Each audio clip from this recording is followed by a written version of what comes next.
లేకపోతే పాత రేషన్ కార్డులలో మన కుటుంబంలో కొత్తగా వచ్చిన సభ్యులు మెంబర్స్ వాళ్ళ పేర్లు చేర్పించుకొని వారికి కూడా మనం మన దగ్గర రేషన్ కార్డులు కొత్త ఈ సభ్యుల చేర్పు గురించి కానీ చాలా లాంగ్ టైమింగ్ చాలా రోజుల నుంచి ఉన్న డిమాండ్ ఇది. ఎక్కడికి వెళ్ళినా కూడా అందరూ కొత్త రేషన్ కార్డు కావాలని చెప్పి మా ఇంట్లో వచ్చిన కొత్తగా కోడళ్ళు కానివ్వండి, లేకపోతే కొత్తగా పిల్లలు పుట్టిన వాళ్ళ పేర్లు మిస్ అయిపోయాయి.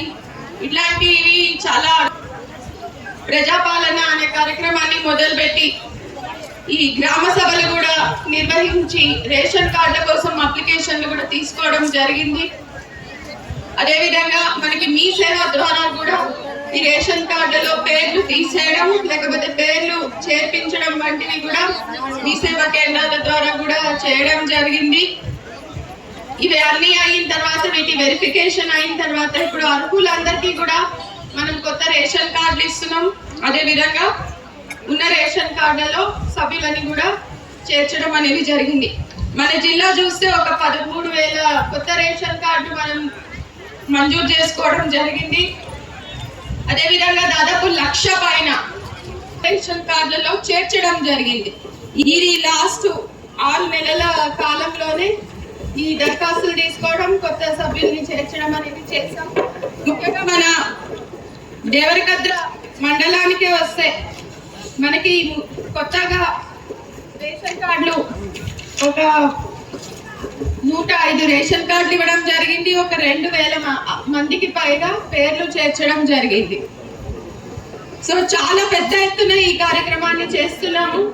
ఇప్పుడు వచ్చిన వాళ్ళు కాకుండా ఇంకా ఎవరైనా మాకు రాలేదు, మేము అర్హులం కానీ ఇంకా మాకు రాలేదు, ఎవరైతే దరఖాస్తు చేసుకున్నారో వాళ్ళందరికీ కొత్తగా ఈరోజు రేషన్ కార్డులు ఇస్తా ఉన్నాం. దాదాపు ఈరోజు మన దేవరకద్రలో ఈరోజు 105 కొత్త రేషన్ కార్డులు ఇస్తా ఉన్నాం. ఒక దేవరకద్ర మండలానికి సంబంధించి కొత్తగా దాదాపు 2,398 మందికి పేర్లు అంటే నామోదు కొత్తగా యాడ్ చేసుకున్నారు. ఆ కుటుంబంలో ఆల్రెడీ కార్డ్స్ ఉన్నాయి కానీ ఆ కుటుంబ సభ్యులు కొందరు పేర్లు అందులో లేకపోవడం వల్ల ఆ కొత్తగా యాడ్ చేసుకున్న కొత్త వాళ్ళకు కూడా యాడ్ చేసుకొని అవి కూడా దాదాపు ఒక 2,300 కార్డులు అవి కూడా ఈరోజు ఇస్తా ఉన్నామని చెప్పి ఈ సందర్భంగా తెలియజేస్తా ఉన్నా.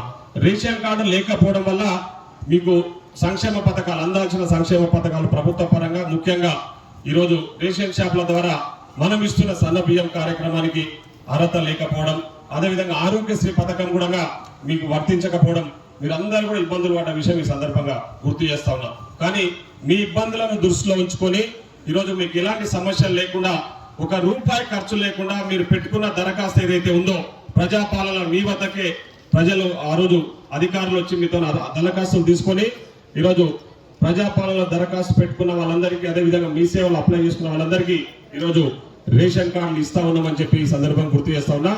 ఆ రేషన్ కార్డు వచ్చిన వాళ్ళందరికీ ఇప్పటి నుంచి సన్న బియ్యం కార్యక్రమం ఏదైతే మనం పెట్టినామో మన గౌరవ ముఖ్యమంత్రి గారు రేవంత్ రెడ్డి గారి చేతుల మీద ఉగాది పండుగ రోజు సన్న బియ్యం ఏదైతే కార్యక్రమాన్ని శ్రీకారం చుట్టినామో ఆ సన్న బియ్యం కార్యక్రమాలు అంటే ఎవరైతే కార్డు వచ్చిన వాళ్ళు ఉన్నారో వాళ్ళందరూ కూడా ఇప్పటి నుంచి ప్రతి మనిషికి 6 కిలోల చొప్పున సన్న బియ్యం కూడా ఇవ్వబడుతుందని చెప్పి ఈ సందర్భంగా గుర్తు చేస్తా ఉన్నా. అదేవిధంగా ఆరోగ్యశ్రీ పథకం కూడా రేషన్ కార్డు ఉన్న వాళ్ళందరికీ కూడా ఆరోగ్యశ్రీ పథకం వర్తిస్తుంది. ఇంకా ఇతరత్ర అన్ని విషయాలలో కూడా ముఖ్యంగా రేషన్ కార్డు అంటే మన ఆహార భద్రతకు సంబంధించిన విషయం. సో ఆ రేషన్ కార్డు లేక ఎన్నో ఇబ్బందులు పడ్డాం కాబట్టి ఈరోజు ప్రభుత్వం మీ సమస్యను దృష్టిలో ఉంచుకొని ఆ సమస్య పరిష్కరిస్తూ ఈరోజు కొత్తగా రేషన్ కార్డులు ఇక్కడ దేవరకద్రకు ఇస్తా ఉన్నాం. అదేవిధంగా కావుకూట్ల మండలానికి సంబంధించి కూడా దాదాపు 848 మందికి కొత్తగా రేషన్ కార్డులు ఇస్తా ఉన్నాం. సో ఈ 2 మండలాల ఇప్పటిదాకా కలెక్టర్ గారు చెప్పినట్టు మన జిల్లాలోనే 13,000 కొత్త రేషన్ కార్డులు ఇస్తున్నాము. పేర్లు నమోదు చేసిన వాళ్ళే దాదాపు 1,00,000 పైచిలుకున్నాయి. మన నియోజకవర్గంలోనే 21,000 మంది ఉన్నారు. కొత్తగా పేర్లు యాడ్ చేపించేసి ఆ కుటుంబంలో కార్డు ఉన్న 21,000 మందికి నియోజకవర్గం మొత్తం కూడా మన నియోజకవర్గంలో కూడా కార్డులు ఇస్తా ఉన్నామంటే ఇది ప్రభుత్వం మీకు ఇచ్చిన మాట నిలబెట్టుకుంటుందని ఈ సందర్భం గుర్తు చేస్తా ఉన్నాం. అవే కాకుండా ఈరోజు మీకు అందరికీ తెలుసు ఈ ప్రభుత్వం ఏర్పడిన తర్వాత గత పాలకులు అంటే టిఆర్ఎస్ పార్టీ అధికారంలో ఉన్నప్పుడు వాళ్ళు ఇచ్చిన 3 పథకాలు ఎన్నో హామీలు ఇచ్చిండ్రు. అవి నెరవేర్చకపోను వాళ్ళు ఇచ్చిన హామీలు ఒకటే కళ్యాణ లక్ష్మి, షాదీ ముబారక్, రైతు భరోసా. ఈ మూడే వాళ్ళు చేసింది 10 ఏళ్లలో. వాళ్ళు చేసిన పని ఏంటంటే ఆ 3 పథకాలు ఇచ్చారు. ఆ 3 పథకాలు ఈరోజు కాంగ్రెస్ ప్రభుత్వం కూడా ఇస్తా ఉంది. ఈ ప్రకారం ఈరోజు మహిళలు ఇక్కడ చాలా మంది మహిళా తల్లులు ఉన్నారు. మీకు అందరికి ఆర్టీసీ బస్సులలో ఉచిత సౌకర్యం కల్పిస్తా ఉన్నాం. ఎక్కడికి పోయినా, గారింటికి పోయినా, ఏడికి పోయినా రూపాయి టికెట్ పెట్టకుండా మీరు ఉచితంగా ఈరోజు ప్రయాణం చేస్తున్నారు. పట్నం పోయినా, పాలమూరు పోయినా, దేవరకద్ర నుంచి రూపాయి టికెట్ పెట్టకుండా ఈరోజు ఉచితంగా ప్రయాణం చేస్తున్నారు. నాకు తెలిసి ఈరోజు దాదాపు రాష్ట్ర వ్యాప్తంగా ఇప్పటికే 200 కోట్ల మంది మహిళలు ఆర్టీసీ బస్సులలో రూపాయి టికెట్, రూపాయి ఖర్చు లేకుండా ఉచిత ప్రయాణం చేశారు. మీ తరఫున ఈరోజు మహిళల తరఫునే ఆర్టీసీకి 6,300 కోట్ల రూపాయలు ప్రభుత్వం మీరు ఉచితంగా ప్రయాణం చేసినందుకు ఈరోజు ప్రభుత్వమే చెల్లించిందని కూడా ఈ సందర్భంగా గుర్తు చేస్తా ఉన్నా. ఆర్టీసీ బస్సే కానివ్వండి, ఈరోజు ముఖ్యంగా ఆరోగ్యశ్రీ పథకాన్ని 10 లక్షలకు పెంచి ప్రైవేటు దవాఖానాలలో కూడా మనము మంచిగా చూపించుకుంటే 10 లక్షల ఖర్చు అయినా రోజు ప్రభుత్వం భరిస్తా ఉంది. దాంతో పాటు ఇందిరమ్మ ఇల్లు ఇప్పుడే కలెక్టర్ గారు మాట్లాడినట్టు మీరందరూ కూడా ఒకసారి గమనించండి.